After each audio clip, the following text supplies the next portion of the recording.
তুমি এত রাত্রে? তোমার সাথে আমার একটু দরকার ছিল, ভেতরে আসতে পারি?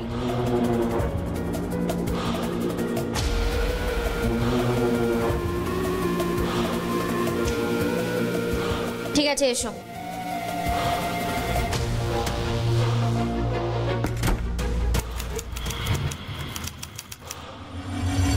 কাঞ্চনপুরের বনলতা আবাসনে মধ্যরাতে খুন, এটা কি পরিকল্পিত হত্যা না বাধ্যবাধকতা? বেপরোয়া হয়ে কেউ কি খাদের কিনারে এসে গিয়েছিল? হ্যালো, কোথা থেকে বলছেন? হ্যালো হ্যালো, বনলতা আবাসন থেকে বলছি, ফ্ল্যাট 5C। একটা মেয়ে মারা গেছে এখানে। কি বলছেন? Hello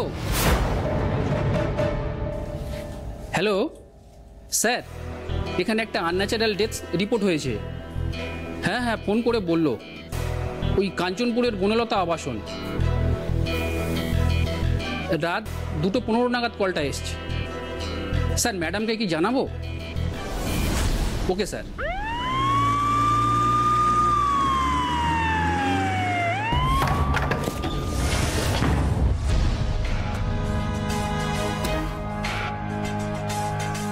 Oh my God! আরে এ তো সায়ন্তিকা ম্যাডাম। স্যার, সোশ্যাল মিডিয়ার একটি ব্লগে ওর মুখ দেখেছি বহুবার। কেসটা দেখেছেন? কি অদ্ভুত, খেয়াল করেছেন একবার? দেখুন, দরজাটা ভেতর থেকে লকড, জানলাগুলো সব বন্ধ, আর রক্ত দেখুন চারিদিকে সব ছড়িয়ে ছিটিয়ে আছে। গলাটা কেটেছে কাঁচে, অথচ ভিকটিমের হাতে কিচ্ছু নেই। পোস্টমর্টেম তো হবেই, কিন্তু ঘটনাটা যে অ্যাক্সিডেন্ট নয় সেটা খানিকটা আমি স্পষ্ট। কেউ তো অবশ্যই এসেছিল, মেয়েটা দরজা খুলেছিল, চেনা মুখ বলে দরজাটা বন্ধ করে দিয়েছিল, আর তারপরে এই ঘটনা। আর যে এসেছিল সে পালিয়েছে, কিন্তু পালালো কোথা থেকে? স্যার, ওই বারান্দার দরজাটা একবার দেখবেন।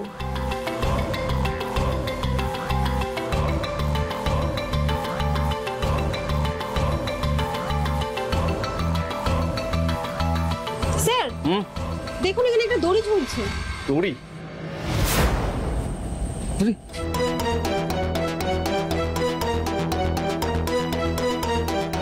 আচ্ছা, দড়ি বেয়ে তার মানে নিচে নেমেছে। বাহ বাহ, তার মানে দরজাটা ভেতর থেকে লক থাকলেও দড়ি বেয়ে নিচে নামতে কোনো অসুবিধা হয়নি। হ্যাঁ স্যার, যেই কাজটা করেছে সে কিন্তু খুব চটপট আর ফিটফাট। মানে এরকম সেকেন্ড ফ্লোর থেকে দড়ি দিয়ে নিচে নেমে পালিয়ে যাওয়াটা কিন্তু খুব একটা ইজি ব্যাপার নয় কিন্তু। রাইট, আর আবাসনের গেটটা এইদিকে, সো পিছনের দিকে নেমে পাঁচিল টপকে পালিয়েছে। চলুন তো। স্যার, দেখুন ল্যাপটপটা খোলা রয়েছে। এখান থেকে কোনো আমরা ক্লু পেতে পারি বা কোনো ক্রিমিনালের data. Right right, very good Kanak. আপনি এক কাজ করুন, এই ঘরটাকে ইমিডিয়েটলি সিল করে দিতে হবে, বুঝলেন? আর ফরেনসিক টিমকে খবর পাঠান, আর ওই ল্যাপটপটাকে কাস্টাডিতে নিতে হবে। ওকে ওকে স্যার।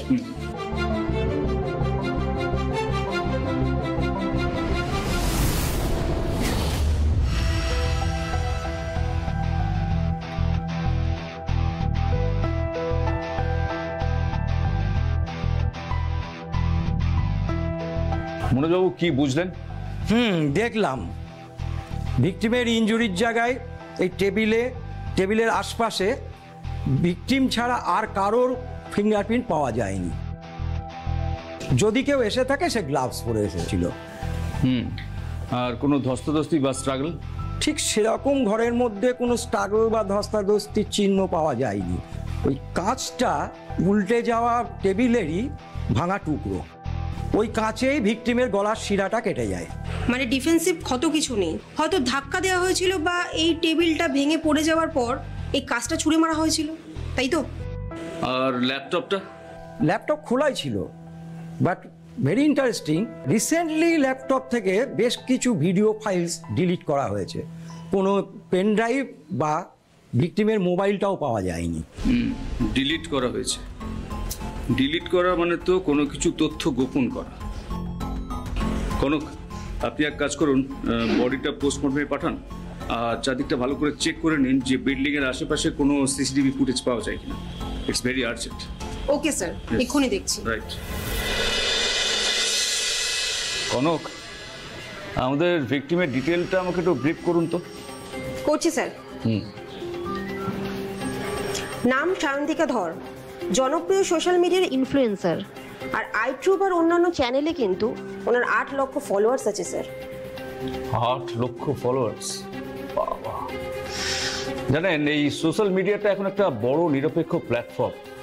এখানে মানুষ নিজেদের কথা বলে, অন্যায়ের বিরুদ্ধে প্রতিবাদ করে, কত সাহসিকতা দেখায়, কিন্তু তাতে অনেকের সমস্যাও হয়ে যাচ্ছে। স্যার, ভিকটিমের মা নবনীতা দেবীকে ডাকা হয়েছিল, উনি বাইরেই দাঁড়িয়ে আছেন, ওনাকে কি নিয়ে আসবো? হ্যাঁ শিওর, ভেতরে নিয়ে আসুন। Okay sir.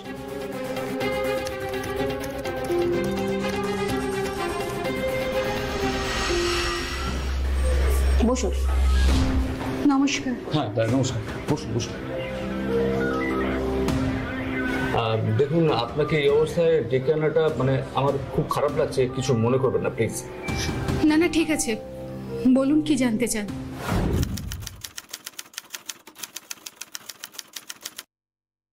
আপনার মেয়ের সম্পর্কে আপনি যা যা জানেন প্লিজ বলুন। মানে ওর কোনো কথা, ওর আচরণ, সন্দেহজনক কিছু দেখা, মানে এনিথিং, যা যা শুনেছেন সব প্লিজ আমাকে বলুন। আমার মেয়ে ভীষণ সাহসী ছিল, কত অপমান, কত হুমকি, কত কষ্ট সহ্য করে ও লড়াই করে যাচ্ছিল। লড়াই? কিরকম লড়াই? এই তো কিছুদিন আগেই ও বলছিল। মা, আমি এবার একটা জরুরি কথা বলবো সবার সামনে, আর তো চুপ করে থাকা যাচ্ছে না। কেন রে, আবার কি হলো? কার বিরুদ্ধে মুখ খোলার কথা ভাবছিস তুই? পরে বলবো মা, এখনো সময় আসেনি। আমার আরো বেশ কিছু প্রমাণ লাগবে, সময় এলে সবাই সবটা জানতে পারবে। সেই সময়টা যে এভাবে আসবে আমি বুঝতে পারিনি। আচ্ছা, আপনার মেয়েকে বিশেষ কেউ কি ডিস্টার্ব করতো? যদি করে থাকেন প্লিজ বলুন, আমাদের তাহলে অনেক সুবিধা হয়। হ্যাঁ ছিল তো, কে যেন একজন ছিল, কিন্তু ও আমাকে নাম বলেনি কোনোদিনও। তবে একটা কথা ও বারবার বলতো, ভদ্রলোকের মুখোশের পিছনে একটা ভয়ানক মানুষ লুকিয়ে আছে। ওকে, আপনি শান্ত থাকুন আর বাড়িতে গিয়ে একটু ভালো করে ভাবুন। কোনো নাম বা কোনো সূত্র যদি আপনার মনে পড়ে প্লিজ আমাদেরকে ফোন করে জানাবেন। ঠিক আছে, আজ তবে চলি। আসুন। আসছি।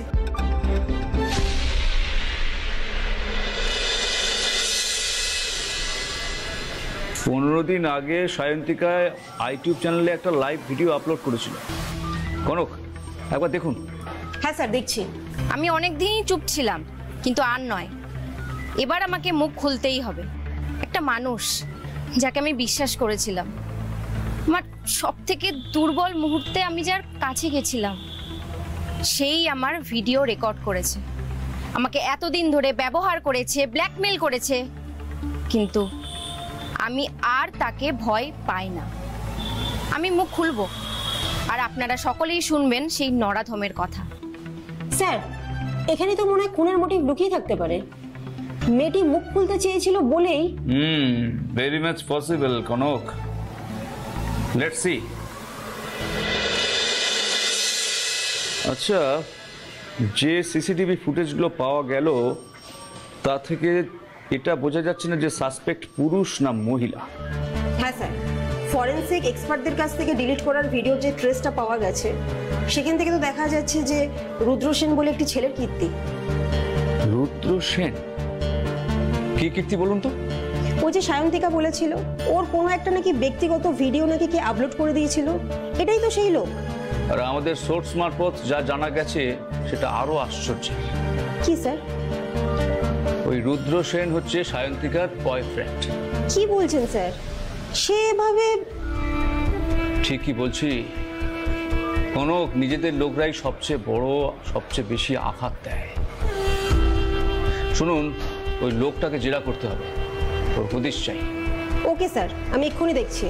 তবে একা নয়, সন্দেহের তালিকায় আরেকজন আছে। কে স্যার? নাম শ্রীতমা বাগচি, সায়ন্তিকার মিডিয়া ম্যানেজার।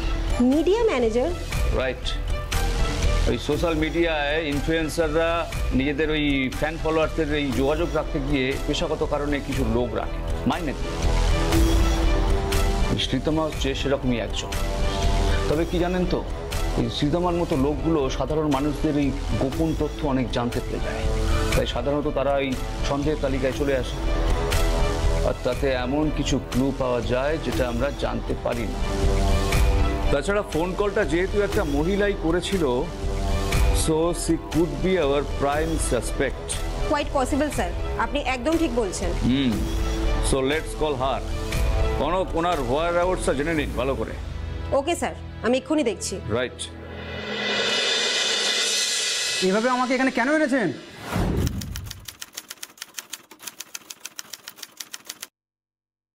অত ঘাবড়াবেন না, কাম ডাউন কাম ডাউন।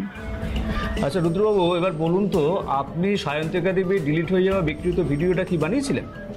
ও এই কথা, হ্যাঁ ভিডিওটা আমিই বানিয়েছিলাম। আমি ওকে খুন করিনি, বিশ্বাস করুন। সায়ন্তিকা আমাকে ছেড়ে চলে যাওয়ার পর থেকে আমি কেমন যেন হতাশ হয়ে পড়ি। তারপর একদিন ভিডিওটা আমি সোশ্যাল মিডিয়াতে পোস্ট করি, তারপর অবশ্য ডিলিটও করেছি। আপনি বলেছেন আপনি ওকে ভালোবাসতেন, তাহলে কিভাবে ওকে অপমান করে এই ভিডিওটাকে ভাইরাল করলেন? আমি তো আশ্চর্য হয়ে যাচ্ছি। সরি স্যার, আমি মানসিকভাবে ডিপ্রেস ছিলাম। আমি সত্যি বলছি, আমি সায়ন্তিকাকে খুন করিনি। বাই দ্য ওয়ে, আপনি যে গাড়িটা করে থানায় এসেছেন সেই গাড়ির রংটা তো নীল। দেখুন, সায়ন্তিকা দেবীর আবাসনের বাইরের দেওয়ালে একটা নীল রঙের দাগ পেয়েছি। আপনার গাড়ির রং নয় তো? সত্যি করে বলবেন। কী সব বলছেন স্যার? ওই রাতে গাড়িটা আমার গ্যারেজেই ছিল, রং করে তো দিয়েছিলাম। বিশ্বাস না হলে আপনি একবার খোঁজ নিয়ে দেখতে পারেন। ঠিক আছে ঠিক আছে, আমরা কি করব, কোথায় যাব, সে নিশ্চয়ই আপনাকে জিজ্ঞেস করে করবো না।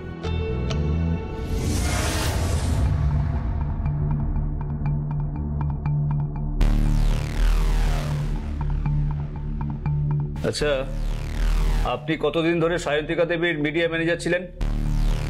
বেশি দিন নয় স্যার, এই মাস 6 হবে। তো আপনাদের মধ্যে তো অনেক কথা কাটাকাটি হতো, মানে নবনীতা দেবী তো তাই বলেছেন। মানে না স্যার,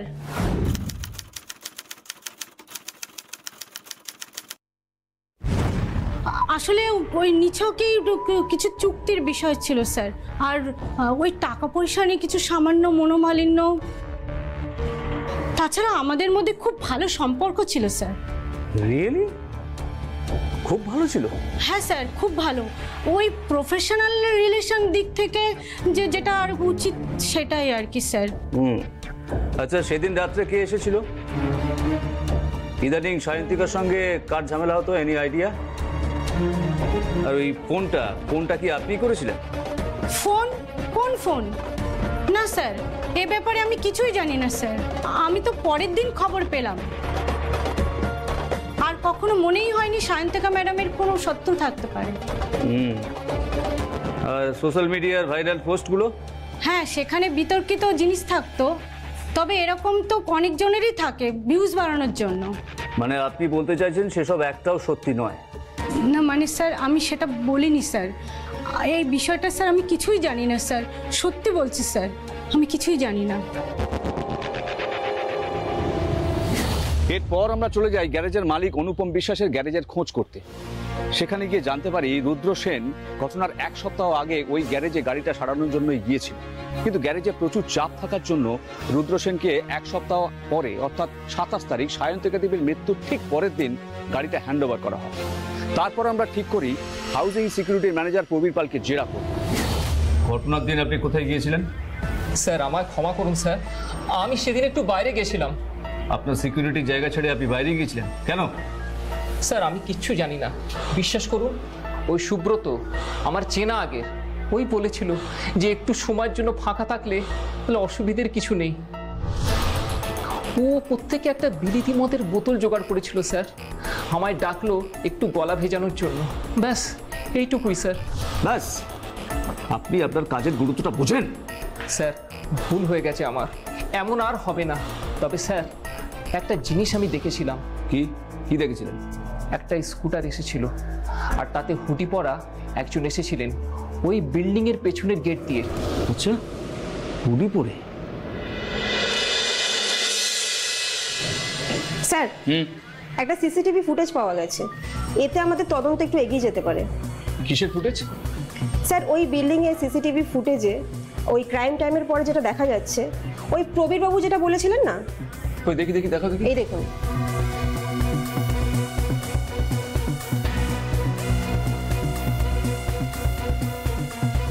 ও মাই গড, এটাই তাহলে সেই দেওয়ালে নীল দাগের রহস্য। আচ্ছা কনক, আপনি স্কুটারের নাম্বার প্লেটটা জুম করুন তো। Okay sir. কিন্তু স্যার, প্লেটটা তো অস্পষ্ট, মানে কিছুই তো বোঝা যাচ্ছে না। সত্যি অস্পষ্ট। আচ্ছা আপনি এক কাজ করুন, ওর ল্যাপটপ থেকে কিছু উদ্ধার করা যায় কিনা দেখুন। আর শুনুন, সঙ্গে আইটি টিমকে নেবেন। Okay sir.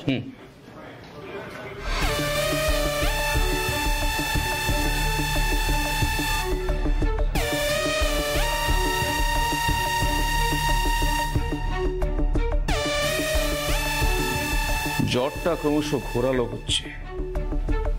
আসল কালপ্রিটটা কে সেটা আমাদের বার করতেই হবে। স্যার, ওই মেয়েটির ল্যাপটপে একটা ভিডিও ক্লিপ পাই। নীল স্কুটারে করে ও একটি মেয়ের সাথে ভিডিও ব্লগ বানাচ্ছিল। নীল স্কুটার? হ্যাঁ স্যার, নীল স্কুটার। স্কুটারটা যে চালাচ্ছিল তার ফেসটা আমি জুম করি, পরে যখন আমি সার্চ করি তখন ওর পরিচয়পত্রটা কিন্তু আমি পেয়ে যাই। গুড। আচ্ছা কি নাম, কোথায় থাকে? ওর নাম হচ্ছে সোহিনী সাহা, অ্যাড্রেস হচ্ছে Birpara. Good good, very good. So let's find her. শুনুন, ওর সত্যি স্কুটার আছে কিনা, স্কুটার থাকলে স্কুটারটার রং নীল কিনা ভালো করে জেনে নেবেন। দরকার হলে ট্রাফিক অফিসারদের কাছ থেকে ডেটা নিয়ে ভালো করে ভেরিফাই করে নেবেন। তারপর যদি সবটা মিলে যায় তাহলে সোজা ওকে থানায় টেনে তুলে নিয়ে আসবেন।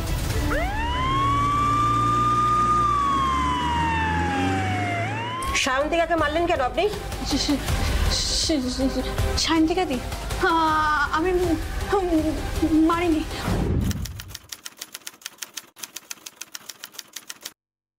হ্যাঁ, অত ঘাবড়াবেন না, ঘাবড়াবেন না।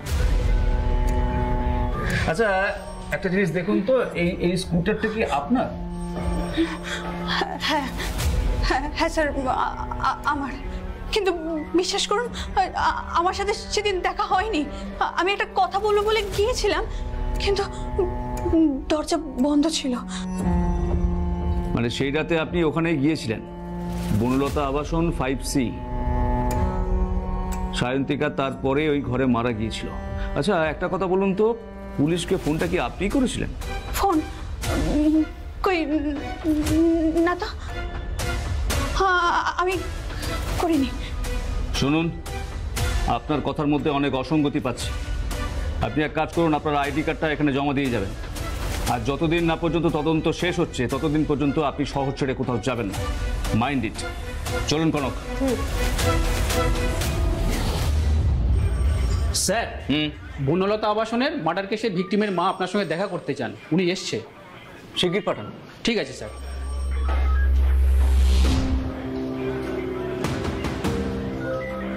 স্যার, হ্যাঁ, একটা রেকর্ড করা অডিও ফাইল পাওয়া গেছে। ল্যাপটপের ক্লাউড ফোল্ডারে অটো সিঙ্কে ছিল। সেটা হয়তো ক্রিমিনালের অজান্তেই হয়েছে। দেখুন, আমি আমার ফোনে সমস্ত কিছু রেকর্ড করে নিয়েছি। শুনান দেখি। তুমি ভদ্রলোক, ও তুমি লোকের কাছে ভালো সেজে বেড়াবে, লোকে তোমায় সম্মান করবে, আর এদিকে তুমি অসহায় মেয়েদের ভিডিও রেকর্ড করবে, পরে বলবে চুপ করে না থাকলে আমি তোমার সব ফাঁস করে দেব। ছি, এই তোমার চরিত্র। আমি যা করছি তা তোমার ভালোর জন্যই, মাথা ঠান্ডা রাখো। বস করুন। হ্যাঁ স্যার, করেছি। নমস্কার। হ্যাঁ নমস্কার, আপনি খুব ভালো সময় আছেন। আরে বসুন বসুন।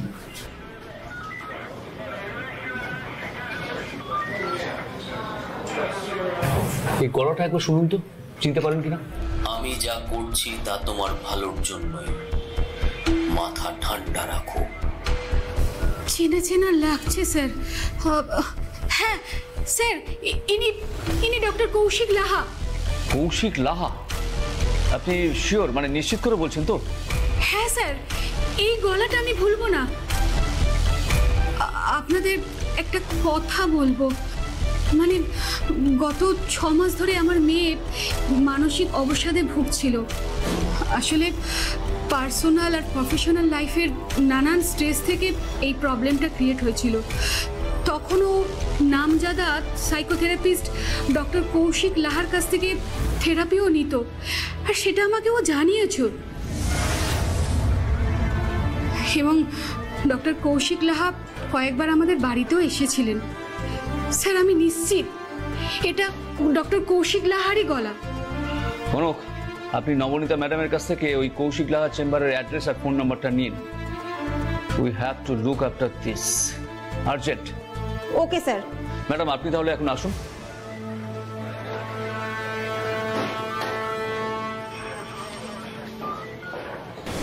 কনক, 1 মিনিট। আমার মাথায় একটা প্ল্যান এসছে। আমার মন বলছে ওই ডাক্তার অনেক কিছু জানে।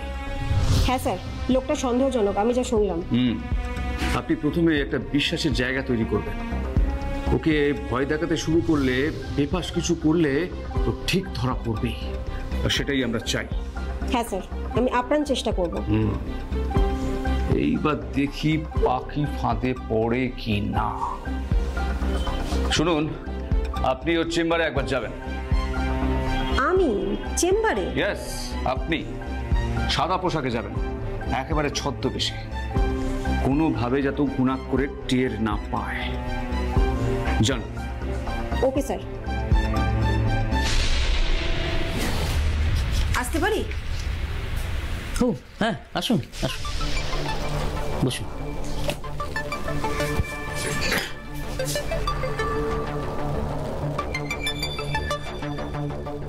বলুন, কি সমস্যা আপনার? ডাক্তারবাবু, আমি আইটি সেক্টরে কাজ করি।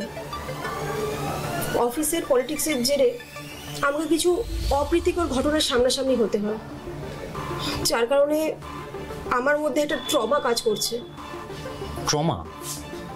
আচ্ছা, কিরকম ট্রমা, একটু খুলে বলুন তো। ডাক্তারবাবু, আমি কিছুদিন আগে একটা থেরাপিস্টের কাছে গেছিলাম, তাকে না ভরসা করে আমি সবটা খুলে বলতে পারিনি। সেটা কেন?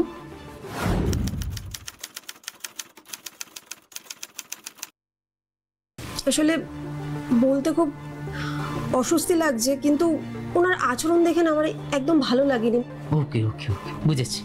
ডাক্তারবাবু, আপনার নামটা আমি অনেকবার শুনেছি, তাই আপনার কাছে এলাম। আমার বিশ্বাস যে আপনাকে আমি সবটা বলতে পারবো। প্লিজ আমাকে একটু হেল্প করুন। নিশ্চয়ই করব। আচ্ছা, কি নিয়ে তোমার ট্রমাটা হয়েছে আমাকে একটু খুলে বলো তো। হ্যাঁ, আসলে সেদিনকে না খুব বৃষ্টি হচ্ছিল, জানেন তো। আমি বাধ্য হয়ে অফিসের ওয়াশরুমে আমার ড্রেসটা চেঞ্জ করি, আর সেই সময় না একটা আমার অফিসিয়াল শত্রু সেই ভিডিওটা তুলে নেয় আর আমাকে ব্ল্যাকমেল করতে থাকে। আমার ভয় লাগছে যদি এই ভিডিওটা কেউ দেখে ফেলে তো তখন আমি কি করবো বলুন তো। বিকুল, ঠান্ডা হও, এত টেনশন করো না, আমি আছি তো। আর আমাকে ডাক্তারবাবু বলতে হবে না, কৌশিক বলো, কেমন? নাও, একটু জল খেয়ে নাও। হ্যাঁ।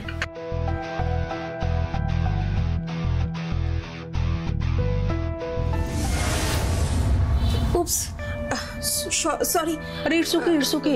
দাঁড়াও, জলটা আমি এক্ষুনি একটা টাওয়েল নিয়ে আসছি। রিল্যাক্স।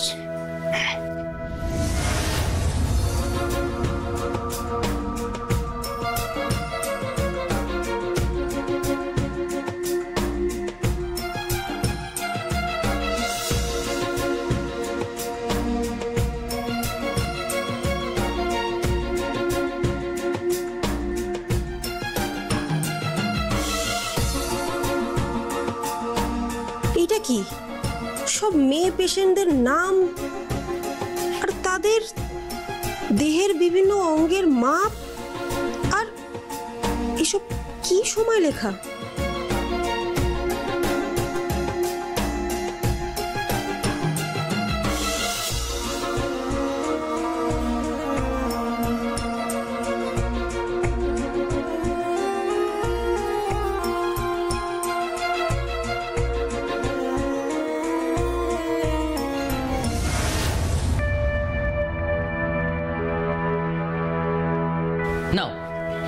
জল দিয়ে মুছে নাও।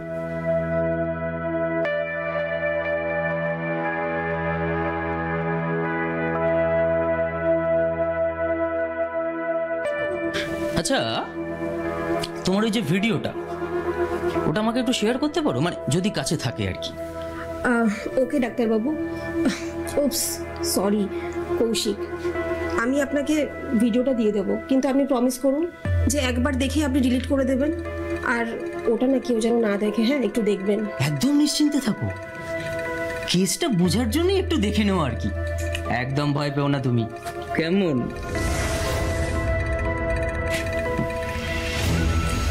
ওকে, আজ তাহলে আসি। আর তোমাকে যেটা বললাম সেটা কিন্তু মাথায় রেখো। সরি আপনাকে। না না, তুমি তুমি তুমিটাই অনেকটা আপন লাগে, তাই না? আপন করে যদি না ভাবো তাহলে সবটা শেয়ার করবে কি করে? ওকে কৌশিক, অনেকটা আশ্বস্ত পেলাম।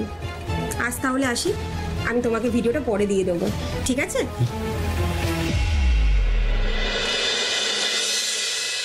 স্যার, স্যার কৌশিকের কাছ থেকে আমি একটা ডায়েরি পাই, যেখানে ওটা ও চেম্বারে লুকিয়ে রেখেছিল।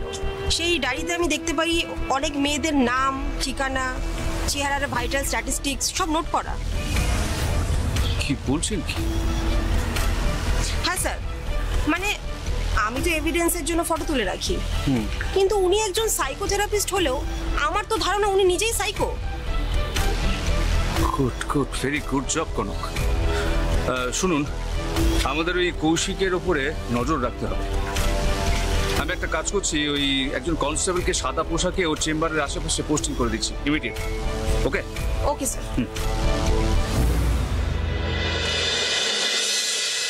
স্যার, আজ সায়ন্তিকার ল্যাপটপে ক্লাউড স্টোরেজে একটি রেকর্ডিং পাওয়া যায়। আমাদের আইটি টিম অনেক কষ্ট করে সেটা রিট্রিভ করেছে। এটি একটি ভিডিও ফাইল। কই দেখি। হ্যাঁ স্যার।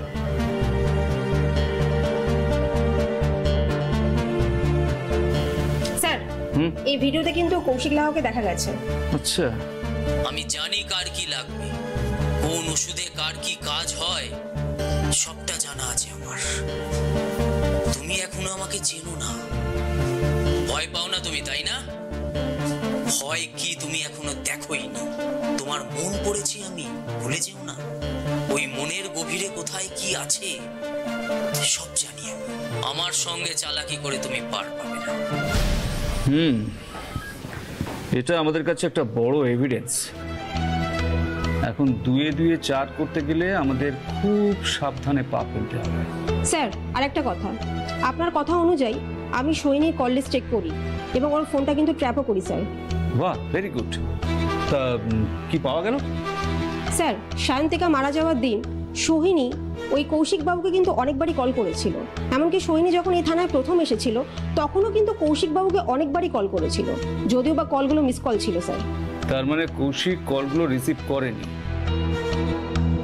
অর্থাৎ ও সোহিনীকে ইগনোর করে গিয়েছিল। হ্যাঁ স্যার, সেটা তো সোহিনীকে কাস্টাডিতে আনলেই জানা যাবে। ওকে গ্রেপ্তার করতেই হবে, আর সেই সঙ্গে সংবাদ মাধ্যমকে খবরটা জানাতে হবে। ও যদি সত্যি দোষী না হয়েও থাকে, সংবাদ মাধ্যমে গ্রেপ্তারের খবরটা দেখার পর আমাদের মূল অপরাধী নিশ্চয়ই একটু হলেও ঘাবড়ে যাবে। সো ব্রিং হার। ওকে স্যার, আমি সৈনিককে এক্ষুনি নিয়ে আসছি। ওকে, বলুন আপনি সায়ন্তিকা দেবীকে খুন করলেন কেন? খুন? আমি খুন করিনি। আমি সত্যি বলছি, বিশ্বাস করুন। আমি তো বললাম আপনাদের আগের দিন। সব কিন্তু পরিষ্কার হয়ে গেছে সৈনী, এসব বলে আর লাভ নেই।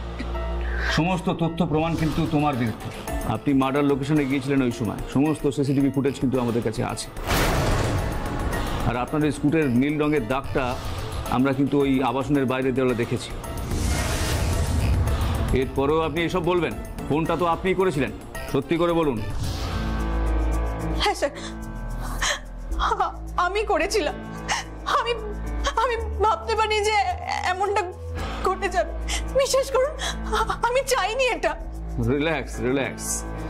আপনি যে ফোনটা করেছিলেন তার জন্য অসংখ্য ধন্যবাদ, কিন্তু রহস্য অনেকটা ঘনিয়ে উঠেছে ম্যাডাম। আমার মনে হয় এই জট আপনি ছাড়াতে পারবেন। অনেকগুলো মিথ্যে কথা বলে ফেলেছে।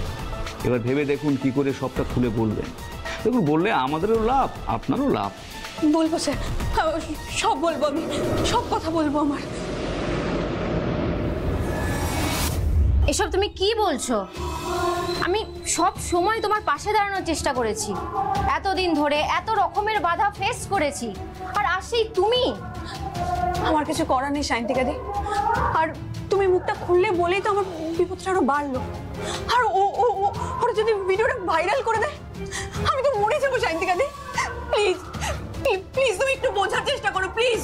আরে তুমি ভুল করছো, তুমি ভয় পেয়ে আবল তাবল বকছো। একটু শান্ত হও, মাথাটা একটু ঠান্ডা করে ভাবার চেষ্টা করো। আই এম হেল্পলেস সায়ন্তিকাদি, প্লিজ প্লিজ তুমি তোমার ফোন থেকে ভিডিওটা ডিলিট করে দাও, প্লিজ প্লিজ সায়ন্তিকাদি। নইলে আমি জোর করতে বাধ্য হব। যার জন্য করি চুরি সেই বলে চোর। তাহলে তুমিও শুনে রাখো সোহিনী, ভিডিওটা আমি তোমাকে দেব না, আর না ডিলিট করব। যে জিনিসটা আমি জেনেছি সেটা আরো অনেকের জানাটা জরুরি। আমাকে বাধা দিয়ে লাভ নেই, তুমি ফিরে যাও। প্লিজ সায়ন্তিকাদি, তুমি এমন করো না, আমি এটা না করে যেতে পারবো না, প্লিজ। সোহিনী লিভ। যাও। না না না, তুমি ডিলিট করো please. Sohini please leave. Please সায়ন্তিকাদি, না না আমি যাব না, প্লিজ প্লিজ তুমি ডিলিট করো। আমাকে না না আমি করে দিচ্ছি। আমার ফোনে হাত দেবে না প্লিজ। প্লিজ সোহিনী কি করছো? দাও না, ছাড়ো। আরে সোহিনী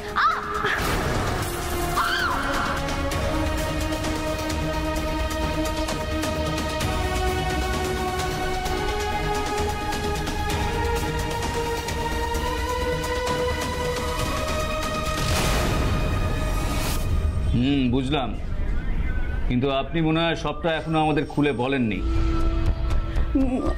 আসলে ওরকম হওয়ার পর না, অত রক্ত দেখে আমি ওখান থেকে বেরিয়ে এসেছিলাম।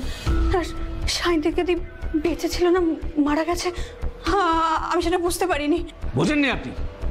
আপনি যদি না জানতেন সায়ন্তিকা দেবী বেঁচে আছে কি মরে গেছেন, তাহলে আপনি আমাদের ফোনটা করলেন কি করে? মনে হয় আপনার ফিটনেসটা দারুণ, না হলে দড়ি দিয়ে পালানো এত ইজি না। আসলে স্যার ওই ওরকম ঘটনাটা ঘটার পর দরজা খুলে সিঁড়িতে নেমে আসতে ভরসা পাইনি, তাই বাধ্য হয়ে জানলা দিয়ে নামি। এত ঘাবড়ে গিয়েও এত নিপুণভাবে পালানো, আর প্রথম থেকে হুডি চাপা দিয়ে নিজেকে আড়াল করা, ওয়াহ ওয়াহ, চমৎকার। যেন সবটা প্ল্যান মাফিক। দেখুন, আপনি যদি সবটা ঠিকঠাক না বলেন, যদি মিথ্যে বলেন, তাহলে নিজেই কিন্তু বিপদে পড়বেন। মানছি মানছি, আমি ওখানে ছিলাম, আমি এটাও স্বীকার করছি ঘটনাটা আমার সামনেই ঘটেছিল, কিন্তু বিশ্বাস করুন আমি খুব ভয় পেয়ে গিয়েছিলাম। ভয় পেয়ে গিয়েছিলেন? কে ভয় দেখালো?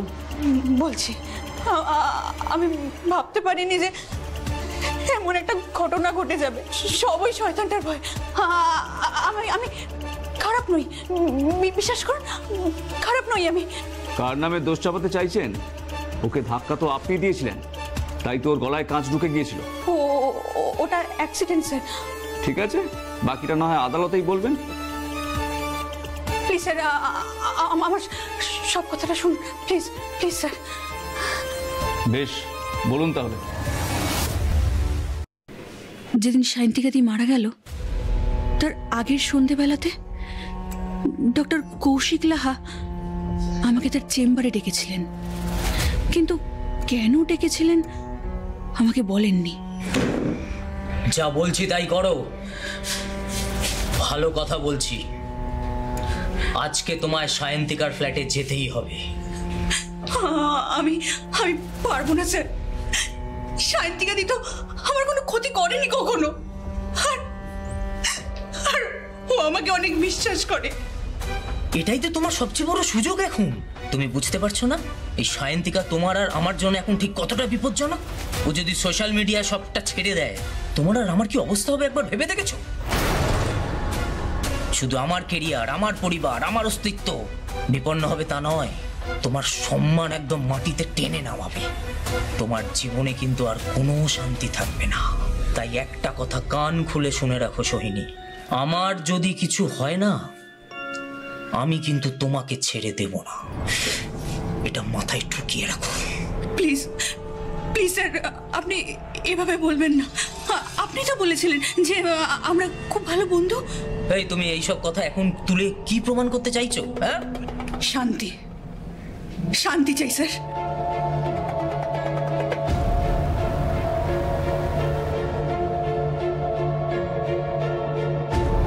তাহলে সায়ন্তিকাকে থামাও, ওর ফ্ল্যাটে যাও, ওর মোবাইল ল্যাপটপ থেকে সবকিছু ডিলিট করে দাও, না হলে তো তোমার সম্মানকে একদম মাটিতে টেনে নামাবে। সোশ্যাল মিডিয়াতে তোমার লজ্জার সব মুহূর্তগুলো ভাইরাল করে দেবে। আপনি আপনি আবার আমাকে ভয় দেখাচ্ছেন। আপনি জানেন আমি এই ব্যাপারটাকে কতটা ভয় পাই। ও মা, আমি ভয় দেখাবো কেন? আমি তো তোমার ডাক্তার। আমি তো ভয় তাড়াতে কি করে হয় জানি না। ভয়কে জয় করতে হবে Sohini. Be brave, come on.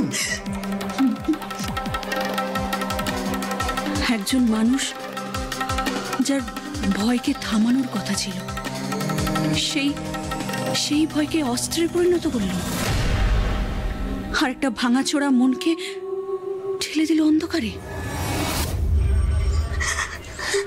Kanak, আমরা ডক্টর কৌশিকের চেম্বার সার্চ করব, সার্চ ওয়ারেন্ট বার কর। আর শোনো, এখনো পর্যন্ত যা যা এভিডেন্স আছে কোর্টে মুভ কর, কুইক। Okay sir. আমাকে যদি একটু আপন না ভাবেন, একটু যদি বন্ধু না ভাবেন, তাহলে বলবেন কি করে আমাকে? ডক্টর লাহা, আমি ইন্সপেক্টর নীলাম্বর বসু। একটা রেডের অর্ডার আছে। কি এসব কিভাবে আপনারা, কি ব্যাপার? কনক, দেখুন, আপনার বিরুদ্ধে একটা সার্চ ওয়ারেন্ট আছে। আমরা এই চেম্বারটা সার্চ করতে চাই। Please cooperate accordingly. আপনি একটু আসুন, আপনি এখন আসুন, দেখে নেব। আমি আমার লয়ারের সাথে একটু কথা বলতে চাই। আচ্ছা, বলুন বলুন, যাকে যার সঙ্গে খুশি কথা বলুন। আপনার বিরুদ্ধে যা যা এভিডেন্স আছে আমাদের কাছে, আপনি কিছু করতে পারবেন না। Kanak, constable, search quick.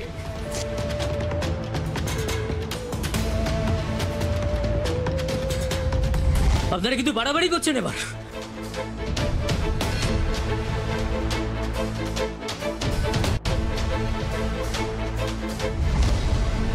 আরে এই মেয়েটা, মানে আপনি কি ডাক্তারবাবু, খুব চেনা চেনা লাগছে তাই না? আরো চিনবেন, সবুর করুন। চিন্তা করবেন না, আপনিও খুব তাড়াতাড়ি আমাদের সঙ্গী হয়ে যাবেন।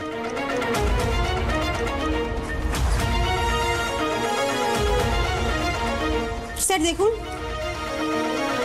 কনক, দেখুন আরো কিছু পাওয়া যায় কিনা, তাড়াতাড়ি। Okay sir.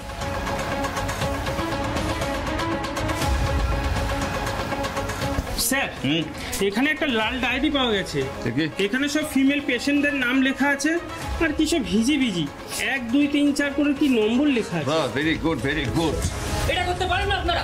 Let me talk to my lawyer first. আরে বাপ রে, এত উত্তেজিত হবেন না। আগে থানায় চলুন, তারপর যা খুশি যাকে খুশি কথা বলবেন। চল চল চল চল, করো quick. Yes sir. Quick quick.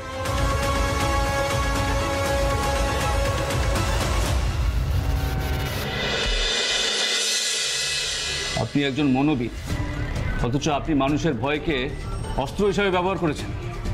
ভয় না থাকলে মানুষ নিয়ন্ত্রণে থাকে না। করুন, আপনার মধ্যে কোনো অনুশোচনা হয় না?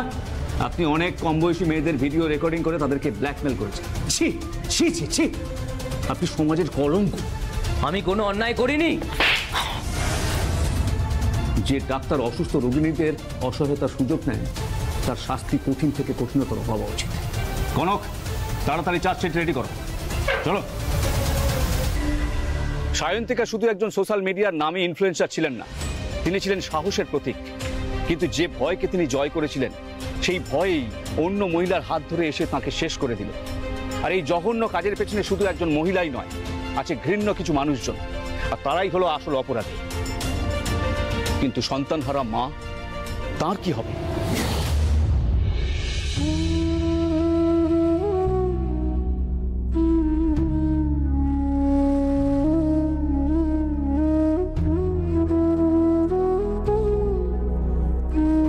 আপনি নিশ্চিত যে উনি মানসিকভাবে সুস্থ আছেন? কনক, উনি মা, মায়েদের সাহস হয় অসীম, সহ্য ক্ষমতা অতুলনীয়। আমার বিশ্বাস উনি একদম ঠিক আছেন। কিরে, তুই আমার দিকে তাকাচ্ছিস না কেন? ভয় পাচ্ছিস নাকি লজ্জা পাচ্ছিস?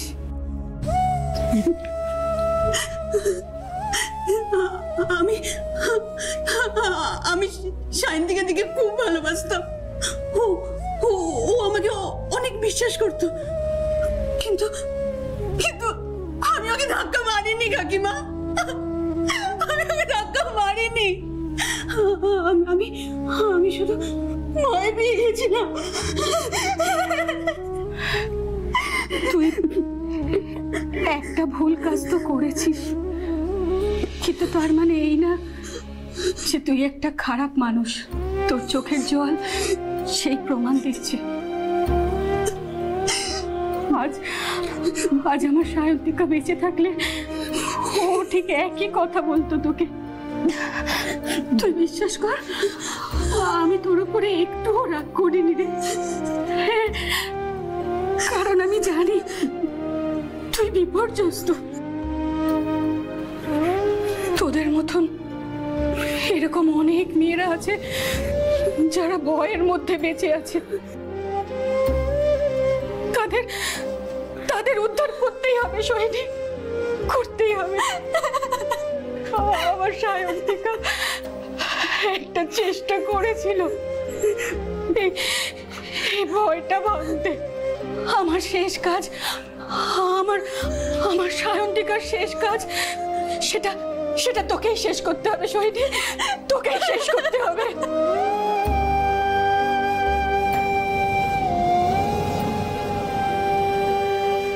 ভয়, ভয় হলো সবচেয়ে বিপজ্জনক অস্ত্র যখন সে ভুল মানুষের হাতে গিয়ে পড়ে। কিন্তু একা দাঁড়িয়ে প্রতিবাদ করাটাই সবচেয়ে বড় সাহসের কাজ। সায়ন্তিকার মৃত্যু শুধু একটা খুন নয়, ভয়কে বশ মানানোর গল্প। খাদের কিনারে চলে যাওয়া নিরুপায় মানুষের গল্প বলে।